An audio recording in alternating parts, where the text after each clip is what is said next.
নিয়ে ফরিদ মাদারীপুর থেকে যুক্ত হচ্ছেন আমাদের সঙ্গে আরিফ হোসেন, যুক্ত হচ্ছে তার সঙ্গে। আরিফ, আপনার কাছ থেকে জানতে চাই, গত 3টি জাতীয় সংসদের নির্বাচনে আমরা দেখতে পেয়েছি অনেকেই ভোট কেন্দ্রে গিয়েছেন, কিন্তু তাদেরকে বলা হয়েছে আপনার ভোট দেয়া হয়ে গেছে এবং তারা কিন্তু হতাশ হয়ে বাড়ি ফিরেছেন। এবারে এমন কোনো অপ্রীতিকর ঘটনা ঘটেছে কিনা?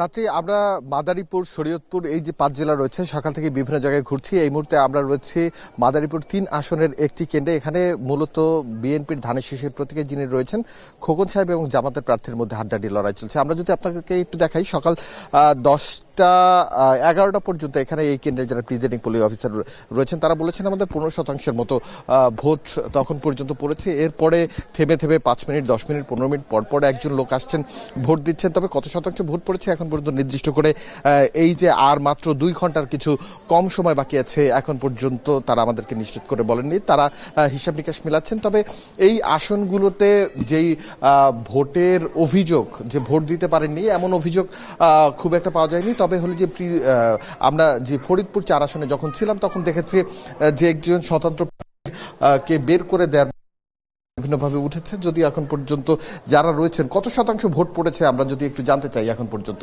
আপনাদের এখানে কতটি ভোট পড়েছে? আপনার আমার 201 ভোট কাস্ট হয়েছে আমার বুথে। 201 ভোট কাস্ট হয়েছে, 1 নম্বর বুথ। কোন জাল ভোটের কেউ এসেছিল না।